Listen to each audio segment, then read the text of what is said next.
Welcome, स्वागत है आप सभी का हमारे एक और नए वीडियो में। प्रभु यीशु मसीह के नाम में आप सभी को जय मसीह की।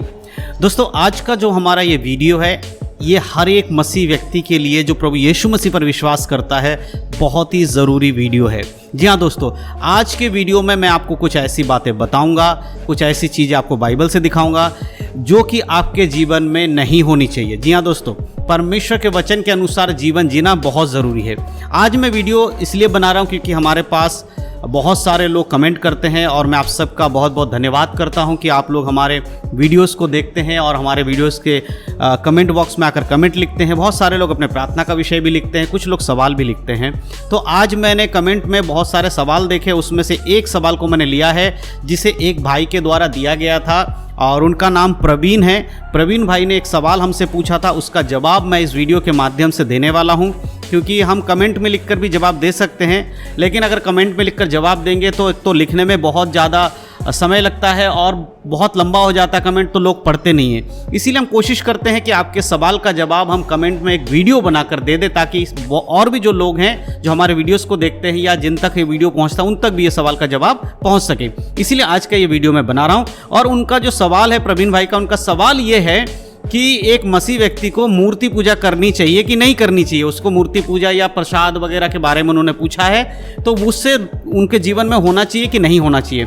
तो आज मैं इसी टॉपिक पर वीडियो बना रहा हूं, तो इसीलिए वीडियो को बड़े ध्यान से देखें क्योंकि ये आपके आत्मिक जीवन के लिए बहुत ही ज़रूरी वीडियो है। यदि आज आप इस वीडियो को पूरा देख लेंगे तो आपके जीवन में परमेश्वर के वचन का कार्य अच्छे से हो पाएगा। इसलिए वीडियो को पूरा देखें, समझने की कोशिश करें और वीडियो को देखने के बाद अपने मसीह भाई बहनों में वीडियो को शेयर करना बिल्कुल भी ना भूलें, ताकि उन लोगों तक भी परमेश्वर का वचन पहुंच सके। तो चलिए दोस्तों, देर नहीं करते हुए आज के इस वीडियो को हम शुरू करते हैं। तो दोस्तों, जैसे कि मैंने वीडियो की शुरुआत में आपको बता दिया कि आज मैं आपको बताऊंगा कि एक मसीह व्यक्ति जो प्रभु यीशु मसीह पर विश्वास करता है, चर्च जाता है, जिसने यीशु को अपने उद्धारकर्ता के रूप में ग्रहण कर लिया है, क्या उसको मूर्ति पूजा में रहना चाहिए कि नहीं रहना चाहिए। हमारे भाई ने हमसे यही सवाल पूछा था कि एक विश्वासी को मूर्ति पूजा में रहना चाहिए कि नहीं रहना चाहिए यीशु मसीह पर विश्वास करने के बाद। तो सबसे पहले मैं एक कंक्लूजन आपको पूरा बता देता हूं। एक सीधे शब्द में अगर आप मुझसे पूछेंगे कि एक विश्वासी को मूर्ति पूजा करनी चाहिए कि नहीं करनी चाहिए, तो मैं आपको बताऊंगा बाइबल के अकॉर्डिंग कि एक विश्वासी के जीवन में मूर्ति पूजा नहीं होनी चाहिए। जी हाँ दोस्तों, मूर्ति पूजा नहीं कर सकता एक व्यक्ति जो यीशु मसीह पर विश्वास करता है, क्योंकि बाइबल इसके बारे में साफ रीति से कहता है कि परमेश्वर को छोड़कर आप किसी और की जो है आराधना या स्तुति नहीं कर सकते, और परमेश्वर की मूर्ति नहीं है। ठीक है, इस बात को याद रखिएगा। मैं वचन से कुछ बातें आपको बताऊंगा। तो सबसे सिंपल शब्दों में यह है कि एक व्यक्ति जो प्रभु यीशु मसीह पर विश्वास करता है वो मूर्ति पूजा नहीं कर सकता। अब इसमें अन्य जाति से आए हुए व्यक्ति भी हो सकता है। बहुत सारे लोग ऐसे हैं जो प्रभु यीशु मसीह को अपने उद्धारकर्ता के रूप में ग्रहण करते हैं, लेकिन वो अन्य जातियों से आए हैं।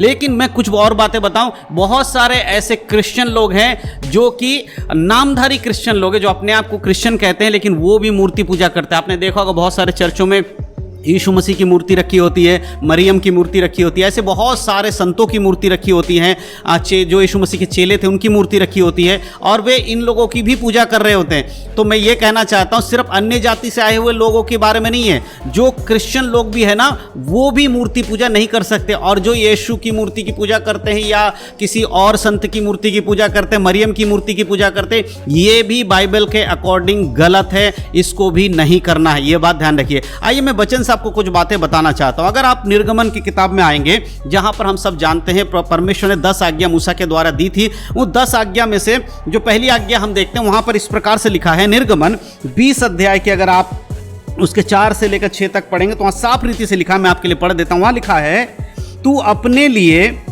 कोई मूर्ति खोदकर ना बनाना, ना किसी की प्रतिमा बनाना जो आकाश में या पृथ्वी पर या पृथ्वी के जल में है। परमेश्वर का वचन साफ रीति से कहता है कि तू अपने लिए कोई मूर्ति खोदकर नहीं बनाना, चाहे वो पानी का हो, आकाश का हो या कहीं का भी हो, आपको और मुझे नहीं बनाना। ये आज्ञा परमेश्वर के वचन में दिया गया है। और इसके अनुसार पुराने नियम में इजरायलियों को ये बताया गया था, क्योंकि इजरायली लोग मिस्र से आए थे और वो मिस्र में बहुत सारे देवी देवता हुआ करते थे। उनकी पूजा उन्होंने देखा है, कई बार किया भी होगा उन लोगों ने, क्योंकि गुलामी की अवस्था में थे। उसी प्रकार जब यीशु मसीह परमेश्वर ने उनको छुड़ाया मूसा के द्वारा, तो परमेश्वर परमेश्वर ने उनसे कहा कि जो काम तुम पहले करते थे अब वो तुम्हें नहीं करना है। ये मत सोचना कि तुम जहां से आए हो सिर्फ तुम्हारा परमेश्वर बदला है, तुम्हारे अंदर का स्वभाव भी बदल जाना चाहिए। इसीलिए परमेश्वर ने आज्ञा वहां पर दी। उसी प्रकार जब एक व्यक्ति प्रभु यीशु मसीह पर विश्वास करता है, यानी कि मैं या आप हो, कोई भी हो, हम सब अन्य जाति से आए हैं। हमारा जो बैकग्राउंड है, हमारा जो पहले का जीवन था वो मूर्ति पूजाओं से घिरा हुआ था। लेकिन जब हम वापस परमेश्वर के पास आते हैं, परमेश्वर के राज्य में आते, यीशु मसीह को ग्रहण करते, तब हमें परमेश्वर की आज्ञा के अनुसार पुराने स्वभाव को छोड़ना है। इसीलिए नए नियम में लिखा है कि तुम्हारे मन के नए हो जाने से तुम्हारा चाल चलन भी बदल जाना चाहिए। तो मेरे प्रिय याद रखिए कि यहां पर जब इजरायलियों को मना किया, सेम उसी तरह परमेश्वर हमसे भी यही उम्मीद करते हैं कि हम भी पुराने स्वभाव को ना रखें। इसका हमें समझना बहुत जरूरी है। यह तो है पुराने नियम की बात। परमेश्वर ने साफ रीति से मना किया है कि मूर्ति पूजा आपको नहीं करना, कोई भी मूर्ति खोदकर नहीं बनाना। अब आते हैं, अगर आप नए नियम में आएंगे तो वहां पर भी देखना बहुत जरूरी है। सिर्फ पुराने नियम के वचन से समझा दूं ये सही नहीं होगा, मुझे आपको नए नियम से भी दिखाना पड़ेगा। नए नियम अगर आते, पहली कुरिन्थियों की पत्री उसका 6 अध्याय और उसके 9 आयत को अगर आप पढ़ेंगे, पहली कुरिन्थियों की पत्री में अगर आप आएंगे, उसका 6 अध्याय उसके 9 आयत में आपके लिए पढ़ देता हूं। वहां पर इस प्रकार से लिखा है, क्या तुम नहीं जानते कि अन्यायी लोग परमेश्वर के राज्य में वारिस ना होंगे।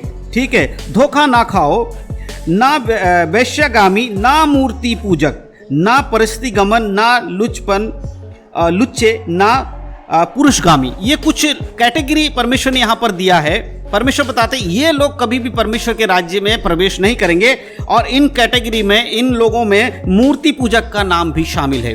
चाहे वो मूर्ति पूजा करने वाला हो, वैश्यगामी करने वाला हो, परस्तिगामी करने वाला हो, लुच्चे लोग हों या पुरुषगामी करने वाले लोग हैं, ये लोग कभी भी परमेश्वर के राज्य में प्रवेश नहीं करेंगे। तो यदि आप प्रभु यीशु मसीह पर विश्वास करते हैं, आपने उद्धार पा लिया, उसके बाद भी अगर आप मूर्ति पूजा आज भी कर रहे हैं, आपके जीवन में मूर्ति पूजा से रिलेटेड चीजें हैं, तो परमेश्वर कहता है आप परमेश्वर के राज्य में प्रवेश नहीं कर पाएंगे। ये सब छोड़ना होगा।